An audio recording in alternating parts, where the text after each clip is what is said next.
Europe, खलीजी ममालिक में immigration, वीज़ों और तारकीन वतन से जुड़ी दीगर अहम खबरों का मुअतबर चैनल। देखते रहें एहसास न्यूज़। एहसास न्यूज़ के नाज़रीन अस्सलाम वालेकुम। मुझे इरशाद चौधरी नई वीडियो के साथ आपकी खिदमत में हाजिर है।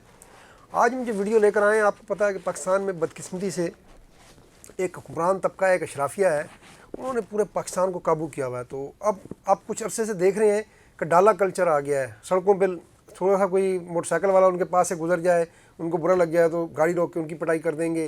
कोई छोटी मोटी मैरान कार, खैबर कार, कोई और कोई पुरानी गाड़ी वाला गुजर जाए उनके साथ, या उनको हारन दे दे, रास्ता मांग ले, तो उतर के जो है उन तीन चार मस्टंडे ही पीछे बैठे होते हैं, डाले से उतरते हैं, उनकी पिटाई कर देते हैं। क्योंकि ये वो लोग हैं, बिगड़े हुए रईसों की औलाद है, जिनके माँ बापों ने हलाल या हराम, ज़्यादातर तो हराम की दौलत ही जमा की हुई है, और उनकी परवरिश ऐसे की है कि उनमें ना तमीज़ है, ना अखलाक है, ना कुछ है। और फिर वो गरीब आदमी को, आम आदमी को जो है उस पर तशद्दुद करना जो है, वो समझते हैं कि हमारे पास लाइसेंस है, और लाइसेंस इसलिए कि उनके खिलाफ़ किसी ने कोई कार्रवाई नहीं करनी, ये बात तय है। वो किसी को रोन के भी चले जाएंगे सड़क पर गरीब आदमी को, तो तब भी कुछ नहीं होगा। ज़्यादा उसको दबाव डालकर बहुत श्योर होगा तो उनके घर वालों को 2-4 लाख रुपए देकर उनको वायदे पे मजबूर कर दिया जाएगा, और उनके पास कोई ऑप्शन नहीं छोड़ा जाएगा। तो ये तो सड़कों पे तो चल रहा था, लेकिन अब बदकिस्मती से ये मामला त्यारों तक पहुँच गया। जी हाँ, हम आज जो आपके लिए बता रहे हैं कि आज त्यारे में भी यही बदमाशी देखी गई है हमारे हुक्मरान तबके की, अशराफिया की, और वो भी एक एयर होस्टेस के साथ। तो नाज़रीन, ये हम आज बात कर रहे हैं। आज बुध का दिन है। सीरियन एयर की फ़्लाइट जो है 540 ये कोयटा से इस्लामाबाद के लिए रवाना हुई। तो इसमें जो है ना, साबिक़ कमिश्नर कोयटा साहब इफ्तिखार जोगज़ई साहब अपनी बेटी साइमा के साथ जो है सफ़र कर रहे थे। अब आप देखें, साबिक़ कमिश्नर है, जोगज़ई भी है, बड़ा कबीला है, ज़ाहिर है बलूचिस्तान में जो है उनका हिस्सा इक़्तिदार में हमेशा से रहता है। तो जनाब अली, पहले तो ये जब चेक इन के लिए आए तो पहले इनकी बेटी जो है वो शायद, कि लोग ये भी बता रहे हैं कि शायद वो होश में नहीं थी, कोई मशरूब उन्होंने पिया हुआ होगा, शहद पिया हुआ होगा, बकौल कुछ हमारे लोग जिसको शहद कहते हैं। तो वो वहाँ पर पहले हमले से उन्होंने जो है बोर्डिंग से पहले काफ़ी बदतमीज़ी की, लेकिन वो ज़्यादा लोग बर्दाश्त कर रहे थे कि वो गरीब मुलाजिम होते हैं जो एयरलाइन के। तो वहाँ पर जनाब फिर जब वो त्यारे में बैठी, त्यारा जब प्रवास करने लगा, तो आपको पता है कि एयर होस्टेस कहती हैं कि जी आप सब लोग मुसाफिर सीट बेल्ट बांध लें। तो सबको कहा गया, ये सीट बेल्ट नहीं बांध रही थी।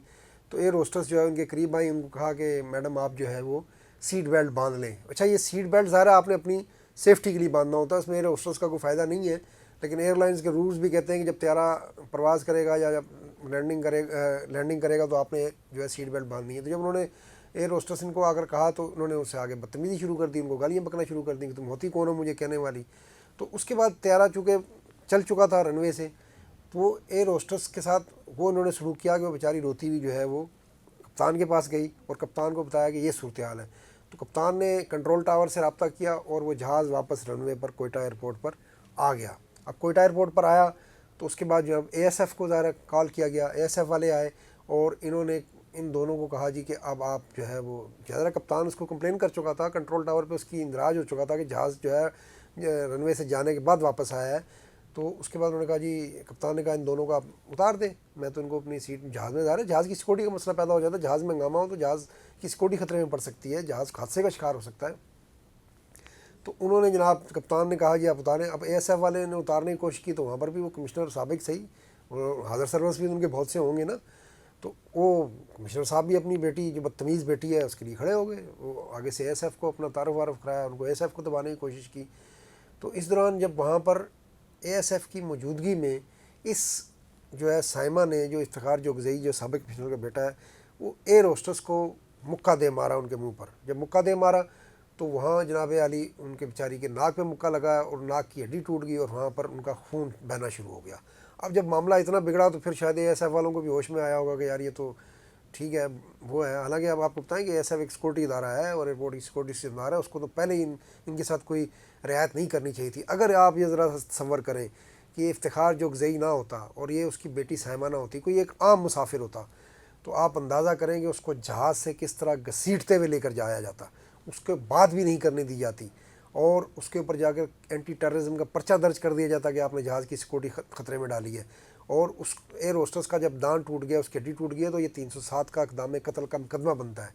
लेकिन यहाँ पता क्या हुआ है, उनको जनाब दोनों बाप बेटी को आराम से नीचे उतारा गया जहाज़ से, और उसके बाद जनाब कमिश्नर कोयटा जो अभी के हैं वो ज़ाहिर अपने साबिक कोलीग के लिए भागते हुए पहुँच गए एयरपोर्ट पर, उनको फ़ोन कर दिया होगा इफ्तिखार जोगज़ई ने, और वहाँ पर जो है ASF کو بھی کہا گیا جی کہ اب اس معاملے کو آپ جو ہے وہ رفع دفع کر دیں، اور اب معاملہ رفع دفع ہو گیا ہے۔ ایئر لائن انتظامیہ بھی بے بس ہے، ظاہر ہے پرائیویٹ ایئر لائن ہے، جب ASF جیسی فورس بے بس ہے تو باقی کیا ہے؟ تو یہ ملک جو ہے اب ڈالا کلچر جو ہے سڑکوں سے اب جو ہے وہ تیاروں تک پہنچ گیا ہے، اور عام پاکستانی جو ہے اس حکمران طبقے اور اس کے تعلق رکھنے والی اشرافیہ سے اب کہیں بھی نہ اس کی عزت محفوظ ہے اور نہ وہ جسمانی طور پر محفوظ ہے۔ جس طرح پہلے سڑکوں پہ روک کر آپ کی پٹائی کر دی جاتی تھی، تو اب یہ معاملہ جو ہے وہ تیاروں تک پہنچ گیا ہے۔ تو یہ ماروں کو میرا خیال ہے مبارکباد دینی چاہیے سسٹم کو بھی پورے کو، کہ پاکستانیوں کے لیے جو ہے نا وہ اب فضائی سفر بھی جو ہے وہاں پر بھی عزت کے ساتھ سفر کرنا اب جو ہے وہ مشکل بنا دیا گیا ہے۔ اور پھر میں وہی کہوں گا کہ اگر یہ کوئی عام مسافر ہوتا تو پھر اس کے ساتھ کیا ہوتا وہ آپ سب کو پتہ ہے، کہ اس کو طیارے کے ساتھ گھسیٹ کے لے کے جایا جاتا، اس پہ ابھی تک پرچہ درج ہو جاتا تھا، اس کے ساتھ پولیس الگ سے وہ سلوک کر رہی ہوتی کہ وہ اپنے جو ہے نا 7 نسلوں کو بتا دیتا کہ طیارے میں ہی سفر نہیں کرنا آئندہ۔ لیکن یہ بدقسمتی ہے، بہرحال ہم بدقسمتی کی پاکستانی عادی ہو گئے ہیں۔ آج کے لیے اتنا، انشاءاللہ پھر ملیں گے، اللہ حافظ۔